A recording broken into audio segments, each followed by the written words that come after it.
Assalamualaikum warahmatullahi wabarakatuh. Sahabat podcast dimanapun Anda berada, jumpa lagi dengan channel podcast Kementerian Agama Kabupaten Magetan. Bersama saya Kuni Masrohati, penyuluh KUA Kecamatan Kartoharjo. Pada kesempatan kali ini kita akan membahas tentang metode menghafal Al-Quran. Seperti disebutkan dalam hadis, Bismillahirrahmanirrahim, khairukum man ta'alamal Qur'ana wa 'allamahu. Sebaik-baik dari kalian semua adalah orang yang mau belajar Al-Quran dan mengajarkannya. Wah pemirsa, belajar saja sudah termasuk orang yang paling baik, apalagi ketika kita mampu menghafal dan mengajarkannya. Pemirsa podcast dimanapun Anda berada, pada hari ini kita akan ditemani oleh narasumber kita yang insya Allah berkompeten pada bidangnya. Karena selain beliau itu penyuluh agama, beliau juga hamilul Quran. Pas sekali ya dengan pembahasan kita pada pagi hari ini. Sahabat podcast, kita sapa dulu narasumber kita. Assalamualaikum warahmatullahi wabarakatuh. Waalaikumsalam warahmatullahi wabarakatuh. Alhamdulillah sehat ya Ustadz. Alhamdulillah sehat. Oke, keluarga sehat semua juga. Alhamdulillah Alhamdulillah sehat. Tetap semangat ya Ramadan ini. Begini Ustadz, kita akan bahas tentang metode menghafal Al-Quran. Nah, para pemirsa podcast ini pengen tahu lebih banyak tentang bagaimana belajar atau metode menghafal Al-Quran. Tapi sebelumnya kita mau bertanya nih Ustadz, panjenengan mulai tertarik menghafal itu sejak kapan gitu Ustadz? Terima kasih. Jadi ketika saya lulus di Aliyah oleh Bapak Yai saya diberi amanah, kamu saya kirim ke pondok pesantren Darul Hufat di Sulawesi Selatan sana, hafalkan Al-Quran. Kalau kamu sudah bisa, metode yang ada di sana kebetulan adalah metode pondok pesantren modern, sehingga bagaimana metode itu nanti bisa diterapkan di pesantren kita. Itu awalnya. Oh iya ya, jauh ya di Ya. Sulawesi sana. Ya. Karena itu adalah satu-satunya pondok pesantren modern yang menerapkan pendidikan hafalan Al-Quran pertama di Indonesia. Oh, Ya. Jadi yang diduta ke sana itu hampir semuanya dari Gontor, dari Darul Najah Jakarta, dan semua dari Indonesia berkumpul di sana untuk mempelajari, mengadopsi sistem yang bisa dipakai di pondok pesantren modern. Oh, gitu. seperti itu. Tapi akhirnya nggih ke sana juga. Napa pripun? Karena saya anggap di sana itu berbagi dengan mengajar di MTS dan Aliyah, sehingga kemudian waktu saya hampir habis untuk mengajar. Mulai dari jam 7 pagi sampai jam 2 siang kita mengajar dan akhirnya kita kelelahan. Akhirnya saya meminta izin pada Kiai untuk pindah ke pondok pesantren Tahasus yang ada di Jawa Tengah. Tepatnya adalah di pondok pesantren Jambu'ul Huda yang merupakan anak turun dari pondok pesantren Jambu'ul Quran milik Mbah Arwani Kudus. Oh, nggih. Mbah Arwani Kudus yang santrinya Mbah Munawir Krapyak nggih? Oh iya. Oh, nggih. Alhamdulillah, berarti kita satu sanad ini, enggak terasa, enggak tahu. Nggih. Begini Ustadz, fenomena yang ada itu kan seperti yang jenengan jelaskan tadi, bahwasanya dulu itu kan jarang sekali ya pondok tahfidzul Quran. Akan tetapi di era sekarang, zaman sekarang itu kan sudah banyak sekali pondok-pondok bertebaran di mana-mana. Bahkan di madrasah atau sekolah pun juga ada program unggulan tahfidzul Quran. Itu yang mana sekolah tersebut itu bisa menarik minat siswa seperti itu. Sejarahnya menghafal Al-Quran itu seperti apa Ustadz? Sejarah Al-Quran, hafalan Al-Quran ini memang sudah dimulai dari zaman Rasulullah. Tetapi kalau kita lihat di Indonesia sendiri, itu baru dimulai sekitar abad 19. Termasuk diantaranya adalah Pondok Pesantren Termas. Itu sekitar 1800 Ya. Kita kategorikan sebagai pondok pesantren salaf itu. Jadi pondok pesantren salaf itu sudah memulai metode hafalan Al-Quran semenjak sekitar abad 19. Ini kemudian menjadi acuan pada periode berikutnya. Akan tetapi hafalan Al-Quran ini baru marak setelah Indonesia merdeka. Barangkali karena keamanan, kemudian kehidupan kita berubah, baik secara kesejahteraan dan lain sebagainya. Kemudian hafalan Al-Quran ini kemudian berkembang luas, yang dipelopori oleh beliau Bapak Munawir dari Jogja, Krapyak. Krapyak niku nggih Mbah Munawir nggih. Ya. Kemudian setelah itu ada pondok pesantren modern. Untuk pondok pesantren modern itu cukup lama mereka untuk mengadopsi pendidikan Al-Quran, yaitu sekitar baru tahun 2000-an. Nah, baru mereka kemudian menciptakan metode yang disesuaikan dengan pendidikan-pendidikan yang telah dibuat sebelumnya. Nah, kemudian untuk sekolah misalnya, ini baru dimulai sekitar 2020 dengan adanya program pemerintah yang mengistimewakan orang-orang yang hafal Al-Quran. Iya betul. Jadi untuk menyambut program pemerintah di mana kalau ada siswa yang hafal Al-Quran kemudian jadi polisi, mereka digratiskan. Ya, beasiswa kemudian itu ya beasiswa, kemudian yang hafal Al-Quran untuk masuk kedokteran atau di kuliah-kuliah di negeri, mereka digratiskan dan diberikan keistimewaan. Akhirnya rangsangan itulah yang kemudian membangkitkan sekolah-sekolah di seluruh Indonesia untuk mengadopsi pendidikan tahfidzul Quran, dan itu bukan program ekstrakurikuler lagi sekarang, akan tetapi dijadikan sebagai program untuk jurusan. Jadi langsung masuk ke mapel seperti itu ya Ustaz ya? Iya, sekarang seperti itu. Dari apa yang sudah jenengan sampaikan, berarti kan minat menghafal itu kan sekarang sudah banyak sekali. Nah, metode-metode apa aja yang bisa diterapkan oleh pemirsa yang pengen menghafal Al-Quran itu seperti apa metode menghafal Al-Quran itu? Baik, terima kasih. Untuk metode Al-Quran, pendidikan yang mengacu pada tahfidzul Quran itu ada dua.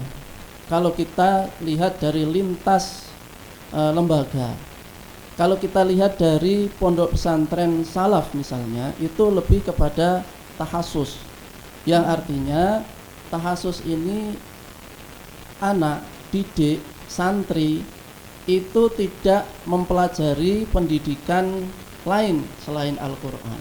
Jadi khusus ngoten nggih. Iya.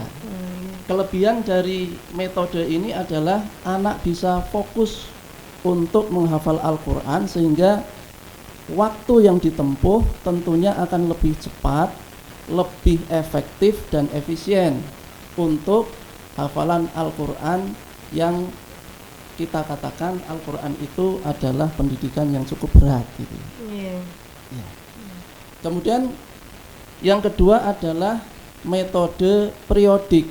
Metode periodik ini dilaksanakan oleh pondok pesantren modern, di mana pondok pesantren modern ini masih tetap mengajarkan pendidikan yang awal atau pendidikan dasar tradisionalnya, dan ditambah dengan pendidikan tahfidzul Quran dengan waktu yang ditentukan, diprogramkan di dalam pendidikan yang sudah berjalan sebelumnya.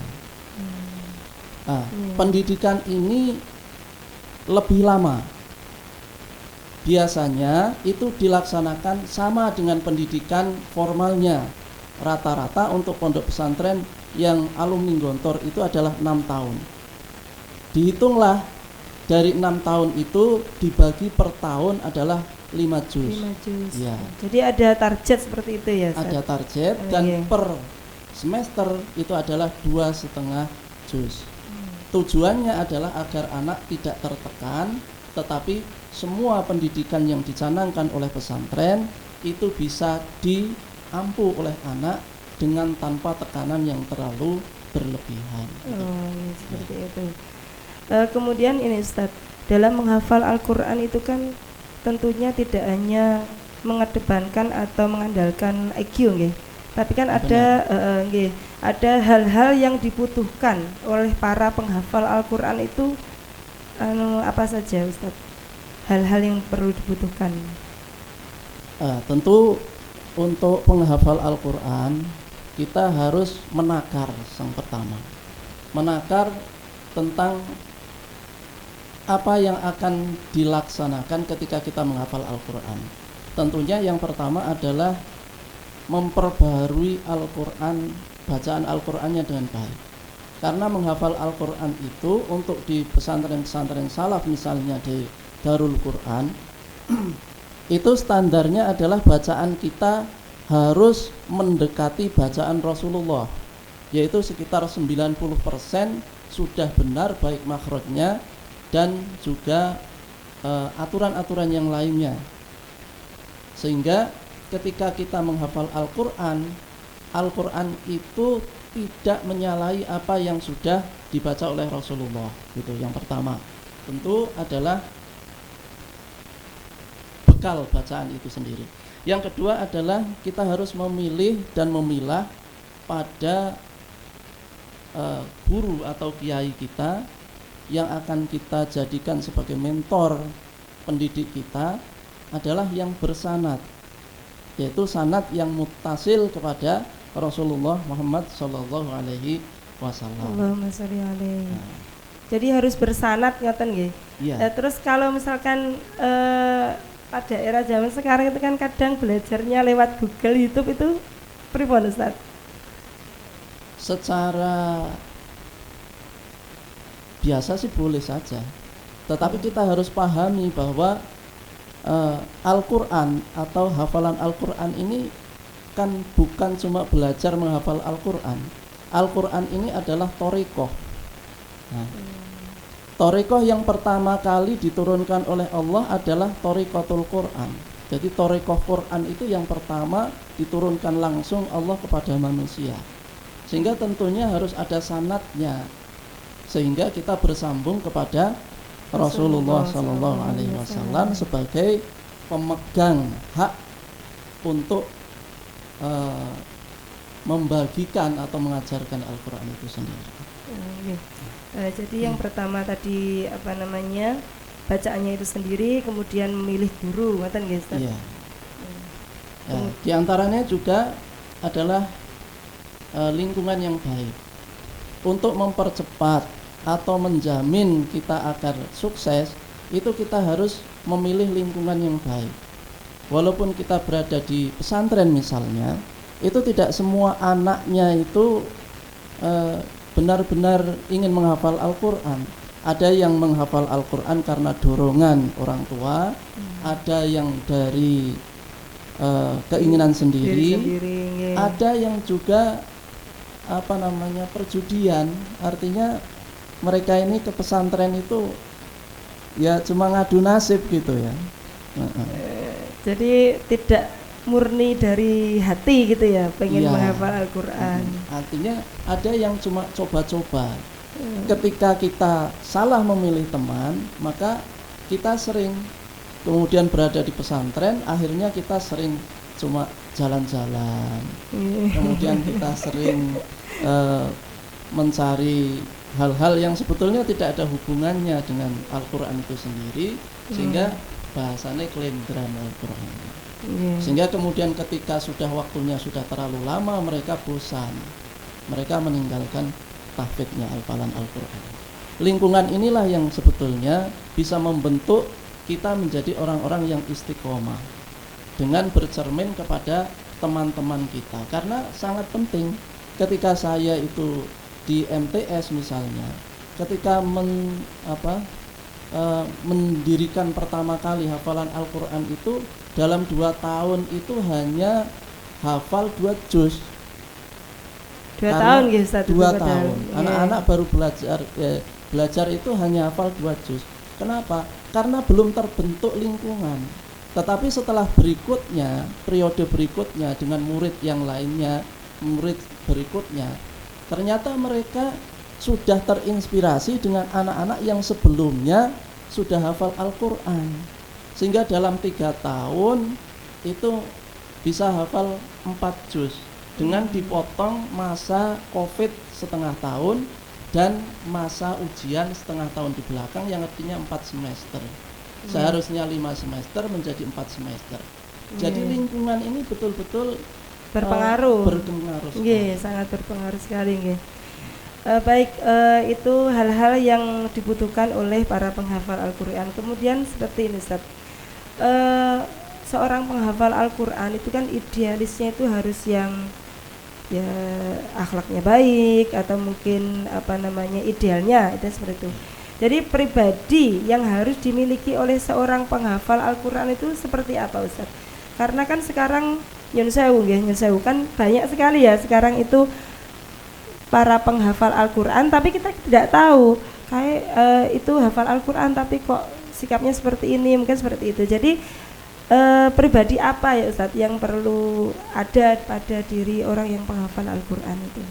Ya, sekali lagi bahwa Al-Quran itu kalau kita lihat itu bisa berada pada disebut sebagai di tingkatan syariat bisa. Syariat itu artinya ibadahnya tubuh, kita membaca dan lain sebagainya, ibadahnya tubuh. Tetapi ketika Rasulullah mengajarkan bahwa hafalan Al-Quran itu adalah thariqah, itu kan artinya hafalan Al-Quran itu adalah pembersih hati. Jadi hati haruslah bersih. Kalau disebutkan di dalam Al-Quran, kalla bal rana ala qulubihim ma kanu yaksibun. Artinya bahwa Al-Quran itu sebisa mungkin bisa menghilangkan rona. Rona itu artinya segala hal yang berada di dalam hati yang sifatnya adalah kotoran. Nah, jadi Al-Quran itu kalau sudah masuk kepada tingkatan adalah thariqah, dia seharusnya bisa membersihkan hati, kemudian bisa membersihkan perbuatan, kemudian cara berpikir seseorang sudah tentu akan ikut bersih di dalamnya. Ya, jadi tidak hanya sekedar hafal di lisan seperti itu nggak kira-kira? Iya.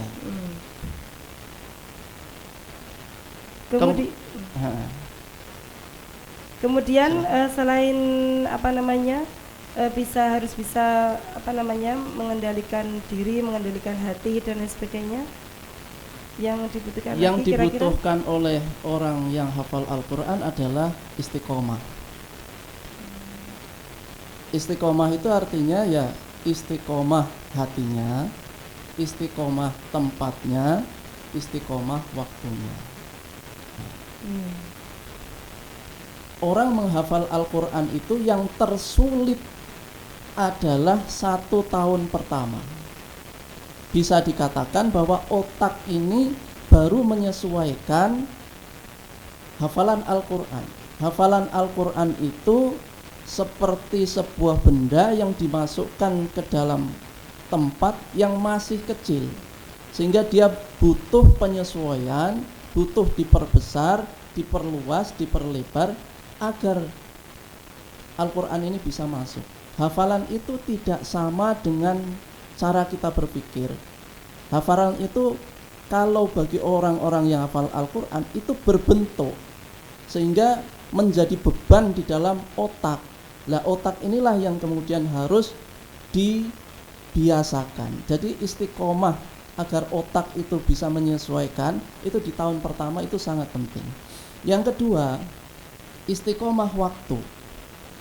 Istiqomah waktu ini penting disebabkan karena kita harus menyelesaikan bukan cuma hafalan Al-Quran. Jadi ada beberapa hal yang harus kita selesaikan. Di waktu ini, misalnya kita menghafal Al-Quran jam 7 sampai jam 9 pagi. Itu harus istiqomah.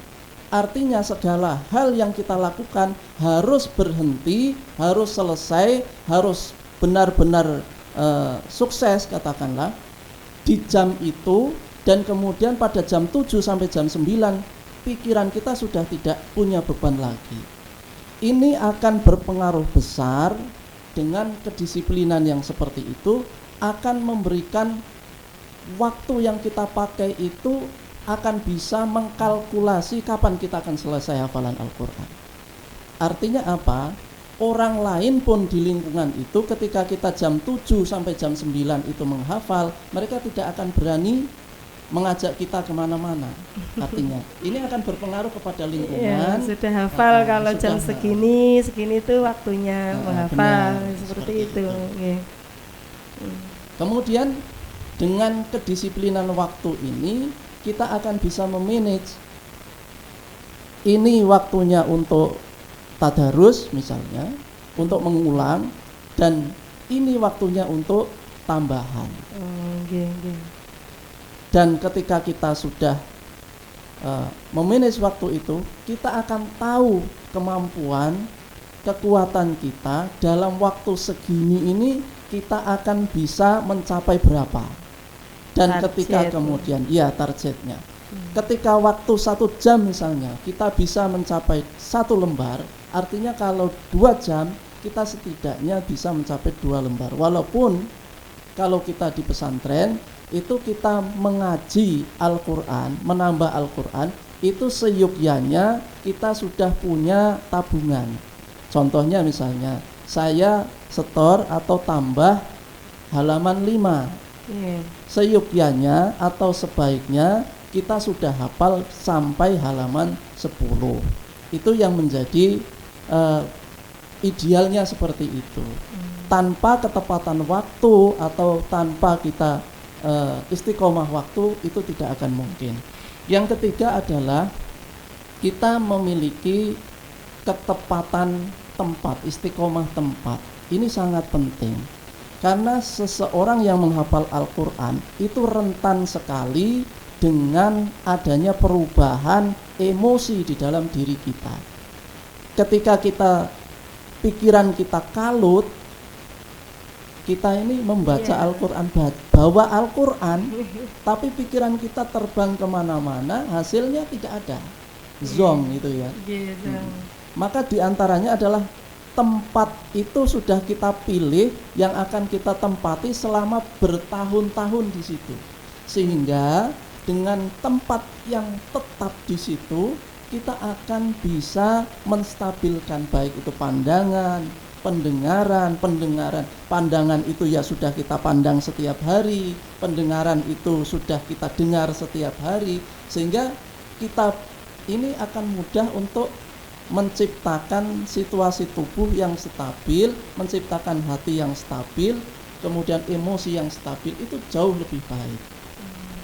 Jadi tidak hanya istiqomah waktu, akan tapi tempat pun juga harus istiqomah, seperti itu. Termasuk diantaranya Al-Quran pun harus kita pilih secara hati-hati di awal, karena Al-Quran itu akan kita pakai juga seumur hidup sampai khatam gitu ya, Ustaz ya. Berarti tidak hanya waktu, tempat, berarti Al-Qur'annya pun juga nggak seyogyanya nggak ganti-ganti gitu, seperti itu. Tidak. Harus karena itu terus gitu ya. Begini, Al-Qur'an itu seolah-olah sudah merupakan jiwa yang menyatu dengan kita. Kemudian kita ganti Al-Qur'an itu, misalnya dari Al-Qur'an Beirut misalnya, kemudian diganti dengan Al-Qur'an Madinah misalnya. Itu pergeserannya itu cuma 1 baris, tetapi itu menentukan segalanya. Ketika kita lupa, itu tempat yang kita hafalkan itu sebetulnya ada di pojokan ini, itu sudah terbayang. Tetapi ketika kita geser Al-Qur'an berbeda, kita kebingungan. karena tempatnya kemudian bergeser di tempat lain gitu ya. Sehingga ada orang-orang yang hafalan Al-Quran itu ya Qurannya ya satu, dari mulai bagus baru sampai kemudian butut ya satu itu. Oke. Ini mengingatkan saya Ustaz, dulu waktu saya mondok juga itu di Kerapia itu ada seorang teman itu kan sudah lanyah sekali. Beliau di Kerapia itu cuma tabarukan seperti itu. Ya Qur'annya itu sudah tidak berupa pun lecek ngoten niku. Pun lecek nah. Saya minta berkahnya ini Al-Qur'annya saya minta boleh ndak? Yuk gak oleh, ndak boleh pokoknya karena ini adalah sudah menjadi bestie saya seperti itu. Ya, seperti itu. Ternyata ada rumusnya berkaitannya dengan sesuatu yang harus dimiliki tadi ya. Benar. Jadi kepribadian seorang yang hafal Quran itu harus benar-benar pribadi yang benar-benar tenang, artinya tidak kemudian ekspresif, sehingga karena Al-Quran itu berada di dalam tubuhnya, kita tidak bisa kemudian mengurusi segala sesuatu yang dapat melalaikan kita dari Al-Quran itu sendiri. Terima kasih. Oke. Kemudian ini Ustaz, itu kan pribadi yang harus dimiliki seorang penghafal Al-Quran. Kalau kemudian jangka waktu ini Ustaz, jangka waktu satu penghafal dengan yang lainnya itu apakah berbeda atau mungkin ada kaitannya dengan IQ seseorang atau mungkin seperti apa Ustaz? Benar. Jadi menghafal Al-Quran itu memiliki kecepatan atau jangka waktu yang berbeda-beda. Itu tergantung kepada kemampuan seseorang, kemudian ketekunan seseorang, kerajinan seseorang, kemudian ada juga bakat, dan kalau kita naikkan ke atas adalah takdir dari Allah Subhanahu wa taala. Kan begitu ya. Enggak laras. Karena belum tentu yang IQ-nya tinggi itu cepat menghafal Al-Quran, dan belum tentu yang IQ-nya rendah itu lama menghafal Al-Quran. Kira-kira mungkin seperti itu nggih. Iya. Akan tetapi kalau kita maknai menghafal Al-Quran itu sebetulnya bukan kapan selesainya, karena Al-Quran itu menghafal itu tidak akan pernah selesai sebelum kita menghadap pada Allah Subhanahu wa ta'ala. Ada satu cerita ya. Ibu saya itu ketika masih muda itu berteman dengan namanya Tukijah. Ibu Tukijah. Ya, di umur 15 tahun ibu saya menikah. 1 tahun kemudian saya lahir. Ibu masih Tukijah, muda ya berarti. Ibu Tukijah ini pergi ke pesantren menghafal Al-Quran. Anda tahu berapa lamanya? Dia ini hatam Al-Quran bareng dengan saya yang pada waktu itu umur 20 tahun. Berarti berapa tahun itu Ustaz? Sangat menghafal lama sekali. Al-Quran itu di pondok pesantren Mangkang yang berada di bawah asuhan Pak Yai Khudori, Mangkang Semarang. Itu menghafal Al-Quran 20 tahun, seumuran dengan hidup saya. Bu Tukijah tadi. Iya. Dan ini kisah nyata. Sehingga saya pikir kalau baru 4 tahun, 5 tahun kemudian kita mengatakan itu lama, atau 6 tahun itu lama, saya pikir itu tidak lama juga. Jadi kan bisa menjadi semangat kita yang mau menghafal Al-Quran ya, meskipun umurnya mungkin seperti tadi kan Ibu Tukijah temennya Ibu Panjenengan ya. Khatamnya bareng kali putrane ngaten nggih. Nggih. Berarti kan kaitannya memang dengan istiqomah itu juga penting sekali ya Ustadz ya. Akan tetapi ada juga memang orang yang diberikan keistimewaan. Misalnya Mbah Yai Arwani Kudus misalnya. Beliau hafal Al-Quran itu hanya 3 bulan. Subhanallah, 3 bulan pemirsa. Oh, luar biasa sekali ya, 3 bulan. Tapi kalau saya cermati pada diri saya sendiri, pada waktu itu saya belajar Al-Quran di Pondok Pesantren Darul Hufat Sulawesi Selatan itu, saya 1 tahun cuma dapat 5 juz. Cuma itu bayangkan.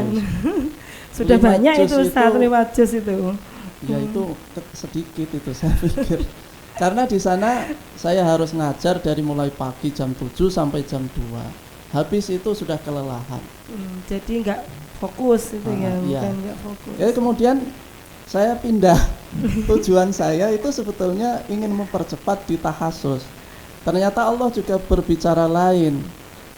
Saya ketika masuk ke pondok pesantren Yambu'ul Huda pada waktu itu adalah hari pertama pengukuran membangun gedung dan mendapatkan tanah wakaf. Jadi anak laki-lakinya itu cuma 7, anak perempuannya ada sekitar 40. Jadi ke sana selama 1 tahun itu saya tidak menghafal Al-Quran penuh, tapi tiap hari kita bangun gedung untuk pesantren. Sehingga jadi asrama putri 2 lantai, itu anak 7 itu, santri 7 itu. Jadi 15 kali 20 itu yang ngerjakan anak 7 sama 1 tukang. Setelah itu membuat musola, kemudian dengan 2 lantai, yang satu adalah dipakai untuk asrama laki-laki, dan kemudian membangun lagi untuk kantor, membangun lagi untuk asrama, 3 gedung, 3 ruangan gitu. Sehingga dalam waktu 1 tahun, mohon maaf, saya cuma hafal 4 juz, jadi cuma 9 juz. Masya Allah, itu 1 tahun lebih. Akhirnya saya sakit, saya pulang ke rumah.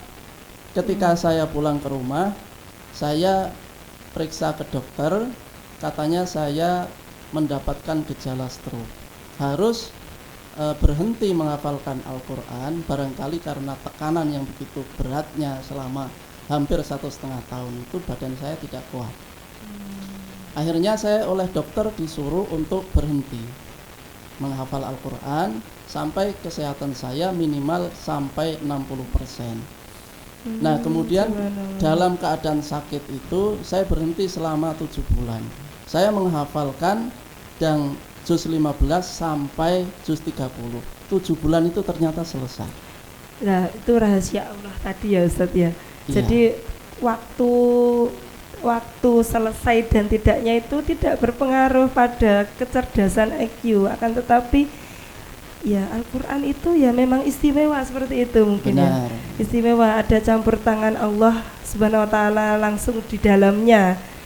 Terbukti tadi Ustadz cerita di Sulawesi 1 tahun 5 juz, pengennya itu cepat-cepat hafal tahasus, ternyata malah nggak jadi hafalan, akan tapi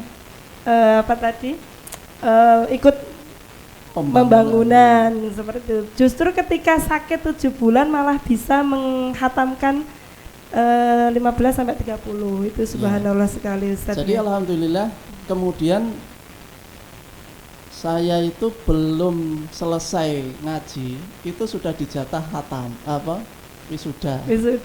Dan mulai juz 15 sampai juz 30 itu saya ngaji sama kiai itu cuma 1 bulan lebih 3 hari kalau subhanallah. Alhamdulillah. Ya, syukur saya adalah bisa menyelesaikan walaupun berbagai macam halangan. Tentunya ini menjadi bagian dari pesan saya. Kalau kita banyak misalnya dapat halangan apapun, seyogyanya niat dan tekad kita tidak boleh berhenti untuk menghafalkan Al-Quran sampai benar-benar mendapat ridho dari Allah. Untuk mendapatkan ridho inilah yang barangkali kita harus mengorbankan sebagian waktu, sebagian tenaga, barangkali dengan ikut membangun pesantren dan lain sebagainya. Itu barangkali berkahnya malahan itu dibuka oleh Allah, kita diridhoi oleh Allah Subhanahu wa taala. Ya, alhamdulillah. Terus ngomong soal niat nih Ustaz, ngapunten. Fenomena yang ada itu kan karena tadi yang jenengan jelaskan rangsangan dari pemerintah, akhirnya banyak sekolah madrasah yang memasukkan kurikulum tahfidzul Quran seperti itu. Ini saya penasaran nih Ustaz, kalau misalkan ada seorang anak itu menghafal Al-Quran hanya karena pengen dapat beasiswa misalkan seperti itu. Itu kan banyak sekali Ustadz, nyun sewu. Benar. Iya, teman saya sendiri pun nyun sewu ketika waktu di Jogja, saya di Jogja ya, itu menghafal, karena dia dapat beasiswa itu karena menghafal. Iya. Tapi setelah selesai kuliah, ya sudah. Nah itu pripun Ustadz menurut panjenengan? Rangsangan seperti itu dibuat memang sebetulnya agar kita menjadi orang yang memiliki keinginan, kan gitu. Sifatnya adalah rangsangan. Nah, ketika kita berniat hanya untuk mendapatkan dunia, ya kita tidak akan mendapatkan lebih dari itu gitu. Walaupun ya tidak salah juga, seperti saya misalnya itu menghafal pertama ya bukan karena keinginan saya sebetulnya. Saya itu disuruh oleh Mbah Yai saya. Terus kemudian nanti kalau kamu sudah selesai hafalan di sana, kamu pulang lagi ke sini, bangunlah pesantren ini sebagaimana yang diajarkan di sana. Nah, tetapi ya sekali lagi bahwa hidup itu semakin dewasa kita berjalan, tentu niat itu akan bertingkat-tingkat. Walaupun awalnya tujuannya mungkin untuk dunia, tentu pada akhirnya seseorang itu akan memperbarui niatnya meskipun kesadaran itu diberikan sedikit demi sedikit oleh Allah. Karena sesungguhnya guru sejati itu kan Tuhan itu sendiri, kan gitu. Wa ja'ala lakumus sam'a wal absara wal af'idah. Yang disebut guru sejati itu yang menciptakan mata, menciptakan telinga, menciptakan otak, itu ya guru sejati itu. Selain sang pencipta mata, pencipta telinga, pencipta otak, itu kan ya guru-guruan itu. Artinya cuma dimandati oleh Allah untuk menyampaikan kebenaran itu. Guru sejati itu kan Tuhan itu sendiri, kan yang berhak untuk mengubah hati seseorang, pikiran seseorang adalah Allah Subhanahu wa ta'ala. Sehingga kita tidak perlu berpikir negatif kepada orang-orang yang niatnya di awalnya merupakan hanya ingin mencari dunia gitu. Lah, mengenai Tuhan itu sendiri kan ketika kita belajar, yang memberi mata itu kan Tuhan, kan? Mata adalah alat untuk belajar. Begitu juga dengan telinga. Telinga adalah alat untuk belajar dan kemudian diberikan afidah, yaitu pikiran dan hati. Yang hati itu ya diciptakan oleh Tuhan, pikirannya diciptakan oleh Tuhan.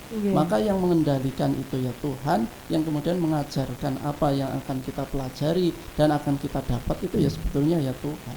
Kalau guru-guru yang ada di sekolahan, di pesantren, itu kan cuma mendapatkan amanah dari Tuhan gitu kan, itu untuk membimbing kita. Karena walau la fadlullahi alaikum warahmatuhu lattaba'tumus syaitana illa qalil. Kalau bukan karena karunia Tuhan, kamu semuanya akan mengikuti setan kecuali sedikit sekali di antara kamu. Nah, sehingga kita itu ya walaupun awal pemikirannya itu ke dunia dan lain sebagainya, ya kita syukuri sajalah gitu ya. Berarti pemirsa, sah-sah saja barangkali nanti di tengah jalan Gusti Allah itu memberikan hidayah atau membolak-balikkan hati kita yang pengennya dunia menjadi dunia akhirat, seperti itu nggih Ustaz. Iya, benar. Kemudian ini Ustaz, dalam menghafal Al-Qur'an kan pasti ada kendala. Ada kendala. Bahkan dulu dingendika nih sama guru saya itu, di setiap juznya itu biasanya ada cobaan-cobaannya. Itu kira-kira pengalaman panjenengan itu kendala-kendalanya dalam menghafal Al-Qur'an seperti apa Ustaz? Banyak sekali. Teman-teman saya yang menghafal Al-Qur'an itu ada yang kendalanya biasa, ada yang kendalanya ekstrim sekali, baik itu sakit, baik itu keluarganya, ayahnya meninggal, ibunya meninggal, kemudian dari segi ekonomi, kemudian dari segi kesehatan misalnya. Ada teman saya namanya Maghfirah itu, begitu menghafal Al-Qur'an itu langsung tumbuh tumor di lehernya. Dan itu diobati kemanapun tidak sembuh. Tetapi ketika kita menghafal Al-Quran itu selesai juga penyakitnya. Itu sesuatu yang luar biasa yang dibawa oleh sifat Al-Quran itu. Ada juga yang tetangga desa saya itu rombongan naik angkot. Kalau di Jawa Tengah itu bukan naik angkot, naik mobil duplak, itu namanya apa? Mobil duplak itu yang mobil bak, ya mobil bak.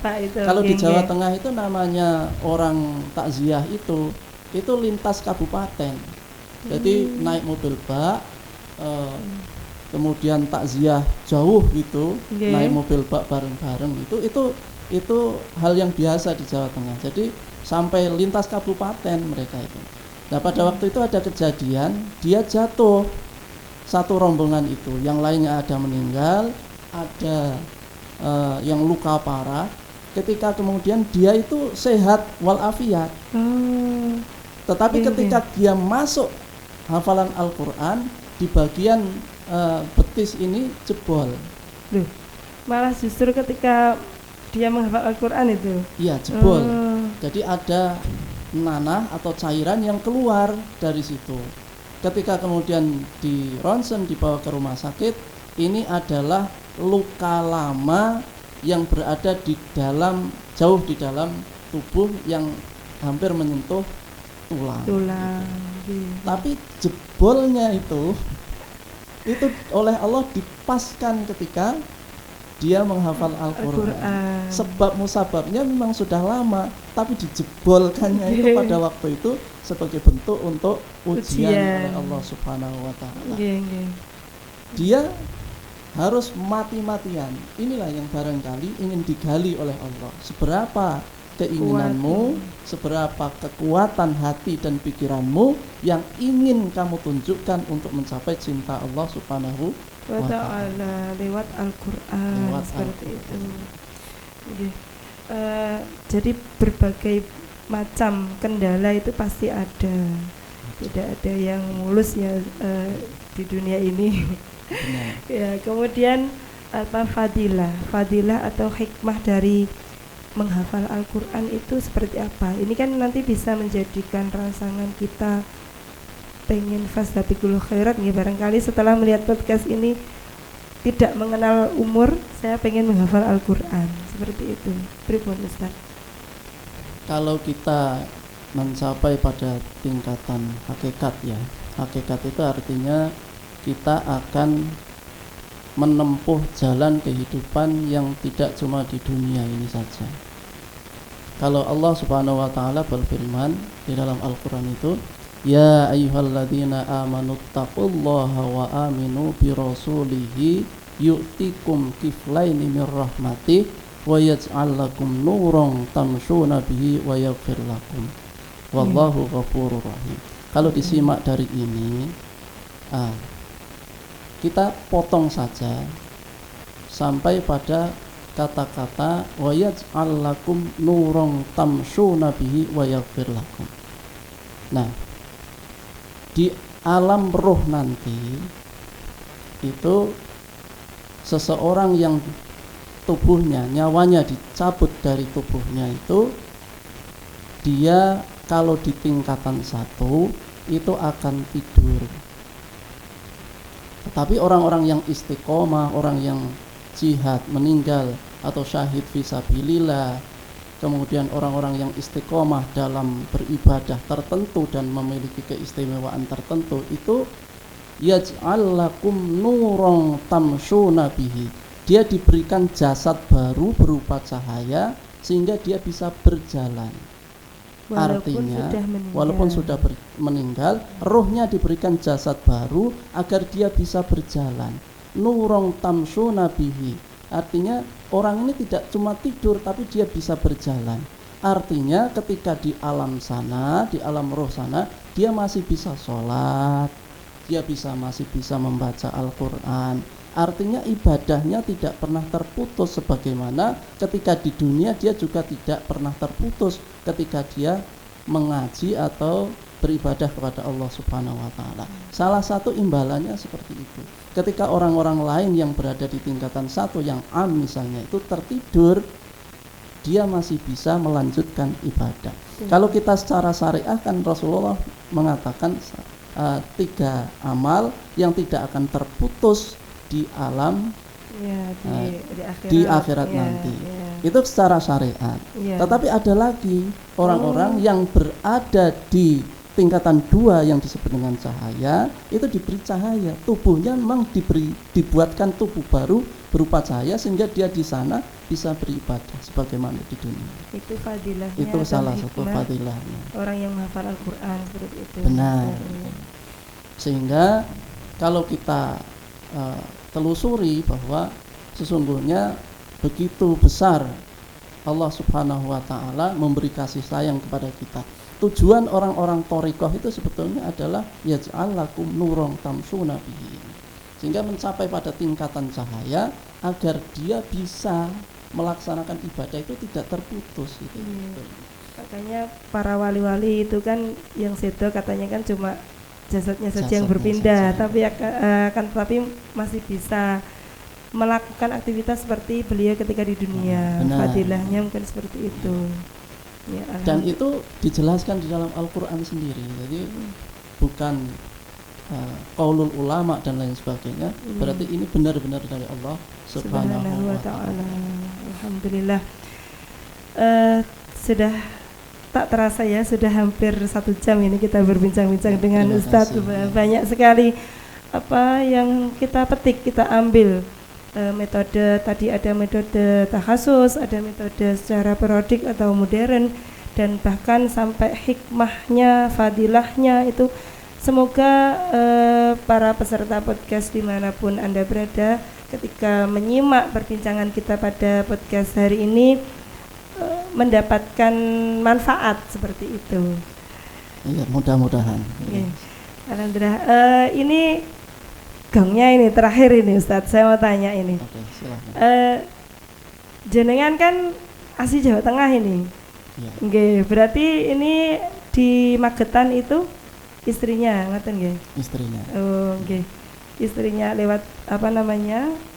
Jadi orang Magetan karena istrinya orang Magetan seperti itu. Iya. Nggih. Pesan-kesan Ustadz bagi para ya penghafal Al-Quran atau orang yang pengen menghafal Al-Quran itu apa Ustaz pesannya? Tentu untuk para penghafal Al-Quran jika dimungkinkan gitu, itu jadilah penghafal Al-Quran yang benar-benar mampu menghafal Al-Quran secara lancar, baik, secara istiqomah, kemudian kita bisa mengamalkan Al-Quran, mengajarkannya, sehingga generasi-generasi yang akan datang juga bisa mendapatkan barokah fadilah Al-Quran. Kemudian ketika Al-Quran itu diamalkan dan kita ajarkan, kita sendiri juga akan mendapatkan fadilahnya. Dan mudah-mudahan sebagian atau seluruh orang-orang yang menghafal Al-Quran itu selalu diberikan kesehatan, amin, kelancaran, amin, kemudian diberkahi hidup dan dijaga oleh Allah Subhanahu wa ta'ala, membawa Al-Quran ini menjadi bagian dari hidup kita dunia dan akhirat. Amin ya rabbal alamin. Kita juga ikut didoakan ini Ustaz. Semoga yang melihat podcast barangkali setelah ini nanti ada yang pengen menghafal Al-Quran. Alhamdulillah seperti itu. Sekian pemirsa perbincangan kita pada kali ini. Sebelum kami tutup, ini kami ada pantun sedikit. Tak terasa puasa sudah sepekan. Pemirsa jangan lupa like, subscribe channel podcast Kabupaten Magetan. Dari kami ada kurang lebihnya mohon maaf. Terima kasih Ustadz sudah menemani perbincangan kita pada kali hari ini.